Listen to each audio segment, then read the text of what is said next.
G'day, it's Chris, and on this episode, I'm going to be jumping into last week's video on the Model 3 UK delivery issue, and I'm going to give you 4 reasons why you should and 4 reasons why you shouldn't buy a Model 3 if you can today.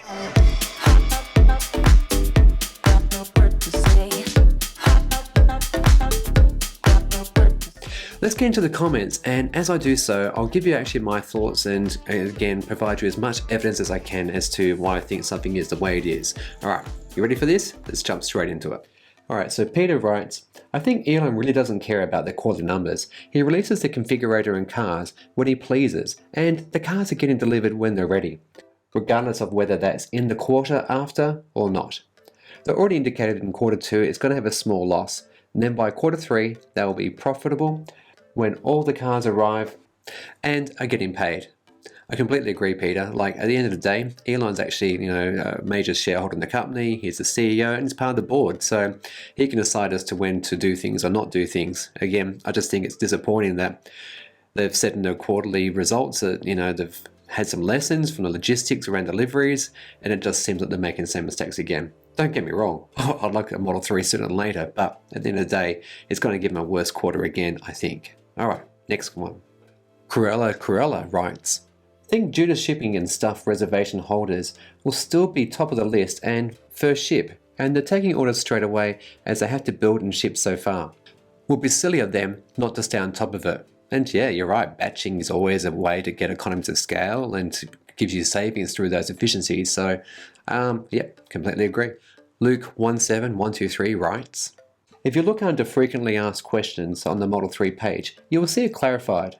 Deliveries will begin in late June 2019 with priority delivery for reservation holders, and we prioritize based on reservation date, delivery location, and configuration options. Now, there was actually several comments just like this, and at the end of the day, I would like to say that Tesla's going to do the right things by the people who've been waiting the longest, but unfortunately, there is a German writer who gave us the following. Here in Germany, is a total mess. In many known cases, brand new orders, without reservation and or without already owning a Tesla, have been delivered before reservation holders and Tesla owners. And this is just it. There's been plenty of posts on both forums of like the Tesla forums and on Reddit of people who have put their orders in and they were not waiting for a Model 3. They saw a friend who had one, they went and got themselves one, and then they get it delivered before someone has like been waiting 3+ years, and that's just terrible. And in the investor relations meeting, I think it was, or was it actually in the quarterly phone call, on the results, Tesla did state that it's making cars in batches, and so instead of in the past where they would actually, like with Model S and X, make to order, and so therefore you'll get variants of, let's say wheels of this, color that, so on and so forth, they were just pumping out everything. So then someone would go into a lot somewhere and go, okay, I'm looking for some type of Model 3 that looks exactly like this. It's over there, I'm going to go get that one now and I'm going to deliver it. And there's no queue when they do that type of method. So I think the same mistakes will be made in Australia, I guarantee it. But, oh mate, I really feel for those people who have been waiting this long. All right, let's just do a few more. Okay, now I'm going to summarize this one by BBF09 because it's a bit long, but the takeaway points are basically this. So, what happened? Today, the cheapest price in the UK is in fact almost £43,000 and therefore comes in line with the luxury car road tax, which adds another £1,200 you have to pay out. So more like £44,000 for bog standard Model 3 compared to Elon's tweet of £33,000. WTF? I've cancelled my order, completely unaffordable unless you're in a super elite bracket. And yeah, I saw this on plenty of videos posted on other YouTube channels. I've seen it in the forums, and the sentiment is this: is that the feeling was, yeah, people got that there was going to be delivery charges and there's going to be taxes and so forth, and the translation from one currency to the other is a very hard and very fraught one. And look, my online Model 3 calculator will be absolutely wrong. I'm starting to think today, but I'm not going to edit it because I'll stand by it as much as I can. That the delivery fees in the past used to be hidden within the price that you saw online for the Model S and X. So they used to separate it out. It used to be like $3,000 Australian for deliveries. But now you don't see that as an itemized number. It's actually just $850 delivery for anywhere in Australia. So maybe the Standard Base Plus, which I think will come out here, is $65,000 for Victorian owners. It might be actually $68,000, which again is still about $4,000 less than what the people in the UK are buying, or having to pay rather. So yeah. I think, there's definitely two different things that are going on here, and let me just get into a few little fun quotes, and then we'll get into the other content.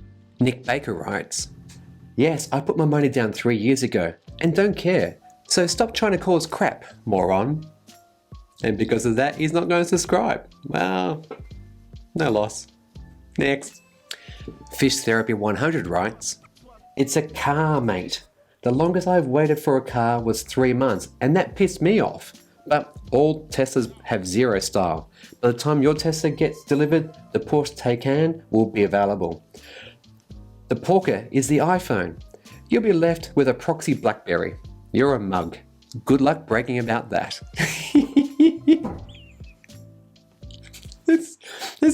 I am genuinely laughing at this one because, well, let's just rewind to like the Audi e-tron, which this picture was shown in 2011 as being available in the next few years. And where was it? No, it wasn't. So, yeah, good luck, my fishing friend. Andre Edwards writes, "If Tesla left a bad taste in your mouth, I'm really interested to know the taste other automakers have left in your mouth for their lack of innovation, and a 15-year-old car company making a safer, better performing vehicle for the money." Was that about right? Yeah, something like that. Anyway, the point of the video was a few different things, and one of them was, look, Tesla and other car makers have promised to deliver something and have failed on it. Tesla's late. As I said earlier, Audi e-tron is very late, like 2011, 2019, 8 years. That's ridiculous. And all these other car makers are saying that, hey, next year, 2020, 2021, we're going to bring out something new and exciting and great, and it's going to be mainstream, it's going to be affordable. But again, that's not now, is it? But no, that was my point. My point is this, is that when you are in a position of being in charge, you should always under-promise and over-deliver. So when someone says to you, hey, give me your deposit now, and in 3 years' time, you'll be the first to get it. But then on day zero, when you actually go to order, there is no apparent queue. And, they've said in their frequently asked questions that they would prioritize Tesla Model 3 reservation holders, people who already maybe have an S and an X and things like that. But the realities are that the logistics are an absolute mess, and that is not happening. So moving forward, they've ruined the whole trust in that relationship with customers, and that's vital for them to be able to actually benefit from in the future. Sure, they're keeping the deposit money in a separate line in escrow, so that doesn't affect the, like they can't earn interest from it. That's an important accounting decision that they've made. But conversely, if I was to say want a Model Y and reservations open up tomorrow, I would use that $1,500 or whatever reservation dollar amount was, and I would either, one, invest it in something, two, pay off more of my mortgage. I've got things I could be doing with that money, and knowing now that getting in line for something with Tesla means zero. Okay, let's pretend the Tesla Model 3 has dropped and you can order it right now. I'm going to give you 4 reasons why you should and 4 reasons why you shouldn't do that now. All right, you ready? Let's get into it. First up, I actually think this Australian election is going to be changing a few things in the landscape here. Now, I don't know who's going to get in. I can't predict that much, but nonetheless, I think all the political parties and the ones who hold the balance of power in our Senate will be hopefully pushing for EV incentives in this country. So after May 18, well actually realistically July 1, because that's when they bring in any budgetary changes, I'm hoping to see something that will support the purchase of EVs. So if you can wait a few months, I would wait till then. Another reason why I think you should wait is that Tesla has been iterating and improving and changing the Tesla Model 3 ever since it came out. Now, it came out in July 2017, first only available to like employees and very small numbers of people, typically people who already had a Tesla Model S X. And in that time, they've changed the rear seats, they've changed the headliners, they've done a lot of different things to the car. They've brought out different variants. They had the long-range rear-wheel drive only. Then they brought out the Lima, that is the mid-range model. Then they offered and they kind of withdrew the standard Pace model, which, by the way, you can still order off menu if you live in America. So change is a constant, and you need to be aware that when you buy a Tesla, whatever you buy, be happy, live with it. If you keep looking, you'll find out there's something newer, better. And that's just technology, unfortunately. And so if you can afford it, yeah, great, go ahead and buy it. But conversely, if you don't think you're going to be happy and you're going to have to be sandwiched into something you're not quite comfortable with, I would definitely recommend that you wait.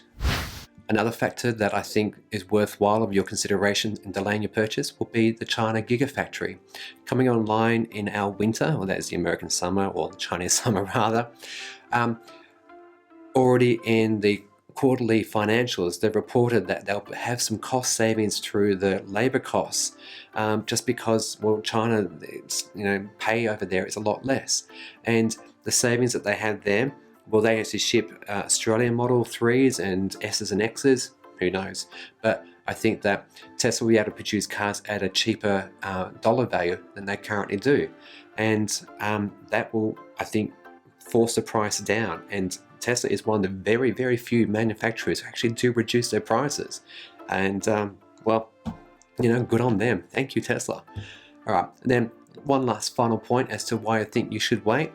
As we're seeing very, very recently in Canada, where they introduced a $44,999 EV incentive program. And, well, the Model 3 didn't actually reach that threshold. So guess what Tesla did? They actually went and introduced a 150-kilometer limited range software lockdown version of the Model 3 to get in under that price. At this moment in time, they're not saying you'll be able to buy the range later on with a software unlock.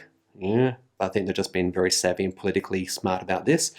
But again, Tesla will look at the initial orders from Australia and the UK or any other right-hand market, and as we've seen in the data already, a lot of us just want the long-range rear-wheel drive. So day one orders open up, the people buy their cars in those 3 variants, great, fine and dandy. But 50% of people are going to wait for something to come along that suits their budget and so forth, and the lifestyle, importantly. So yeah, beepy noises. Okay. Now, there are all the reasons I'd say you should wait. And, for me, I'm going to be waiting most likely if what I can't get on day one isn't available. I'm going to be probably waiting a few months until July, by which stage, I know me, I'll be too antsy and I want to pull the trigger.